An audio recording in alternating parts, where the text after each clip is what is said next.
Jabberwock bodies filled the room, and the children were reluctant to climb over them. The White Knight was drained, sitting on a desk slouched with his broken sword. The top half of the blade was peeking out the head of his final kill. The knight looked like he was asleep with his eyes open, barely moving, staring blankly at the ground. The child with the card torch approached him. The flame was almost out. He touched the knight's shoulder, and he stirred with a hoarse exclamation, "It's of my own invention!" He looked up at the boy and then to the rest of the children crowded around him in a circle. Looking at their frightened faces, he offered a weary, reassuring smile. "See, you didn't have to worry." The knight tore down and rolled another 2 card torches and lit them both, handing one back to the older boy who manned the first one. "What is your name, son?" the knight asked. "Jonah," the boy answered. There was no recognition between them. The knight looked too different, bloodied, and old to be his mother's friend, Blakey. "Is this all of you?" he asked, surveying their faces. A little girl answered, "There are other classrooms." There were 5 more, but the White Knight didn't have to fight to free those children because the wardens had fled. The children gathered in the hall, and the White Knight was about to lead them all out when an older girl of maybe 10 pointed up at the ceiling. "What about Alice?" "What of Alice?" The White Knight responded as if it were a separate Wonderland philosophical question. "Alice, the girl they keep in the locked room upstairs," she explained. Another child added, "They separated her. Her drawings were better." "Better?" the knight asked. Other children added, "She could draw other things. She could draw and make things happen. She wouldn't draw what they wanted." The White Knight looked ruefully at the ceiling. "Which way?" There was never a door in Alice's room, and she was shocked and retreated to the corner when the broken sword poked through the top of a card wall. She abandoned her drawing on the floor and quickly pocketed the coin she was using to draw. The sword cut a crude door shape, creating a card tongue, which rolled lazily to the floor. The White Knight stepped through. Even Alice didn't recognize her father.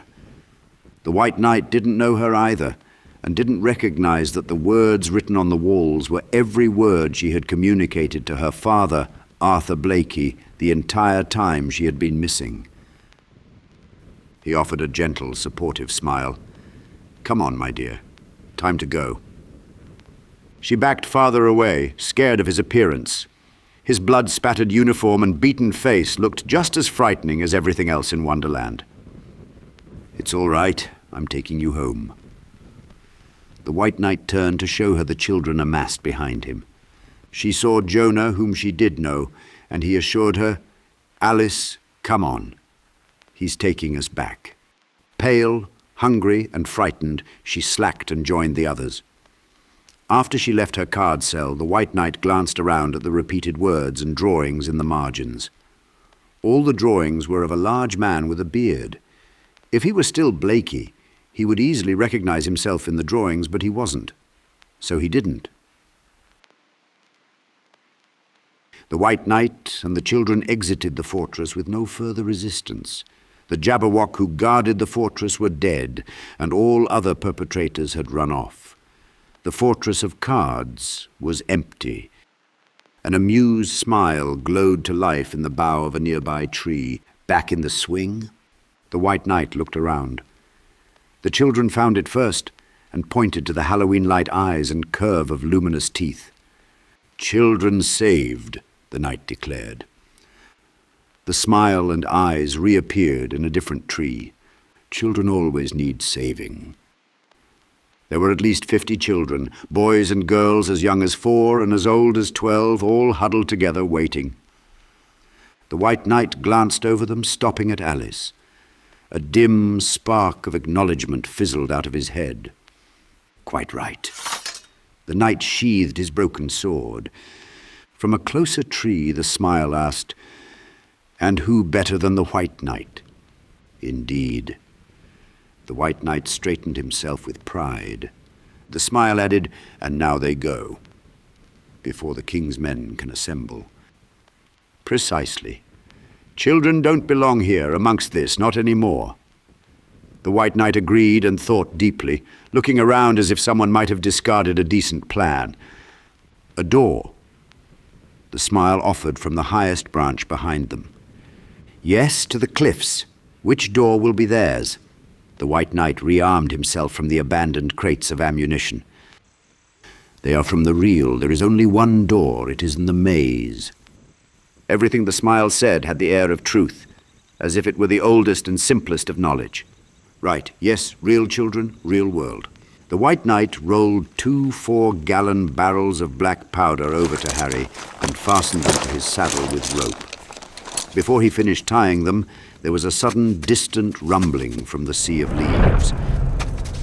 The White Knight stepped down to the shore. That was sooner than I hoped. They're already here. Like all good spies, the radiant eyes and curvy smile were gone. Jonah joined the White Knight at the shore, scanning the sea for signs. There, Jonah pointed. The leaves were bulging from something moving underneath. The White Knight patted him on the back. Sharp eyes, my boy. Returning to the fortress, the White Knight checked the cannons. They were useless. Their barrels were cracked and there was no shot.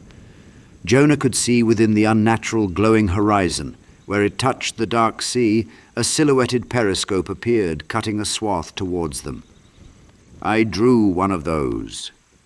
Jonah exclaimed, right before you came to get us. I drew a submarine. No blame here, my boy, the White Knight assured as he sorted through the munitions crates, finding a few Enfield-type bolt rifles. We all did, Hallam Tennyson said as he joined Jonah at the shore. More periscopes rose, aligned in an arrow formation, slicing their way towards the fortress. The rumble shook the ground. Leaves fell from trees and stacks of crates tipped over. I drew tanks, a boy offered. I drew monsters, said a 4-year-old girl in braided pigtails, splayed out in a crazy mess that contrasted her sweet voice. There was a sudden deep pop, like a phantom champagne cork, and then a massive whoosh emanated from the surface, a mile away on the sea of leaves. Then a far-away mechanical sound could be heard. What is that sound? Jonah asked. Has anyone drawn something better than this? The White Knight held up a bolt-action rifle, and on cue, it fell apart in his hands from wood rot. A 5-year-old boy pointed to a tarp behind the Lewis Carroll statue. The mechanical sound continued, getting louder and closer. What is that noise? Another child asked. I want to go home. When are we going home? One of the youngest pleaded. The signpost next to the tarp read, Missing Instructions. Yanking off the tarp with a whoosh, the knight found Wonderland's version of a pom-pom autocannon underneath. Brilliant! The White Knight winked at the little boy who drew it. The boy added, They couldn't figure out how it works. The White Knight began rolling it out on its wheels. Children, if you don't mind.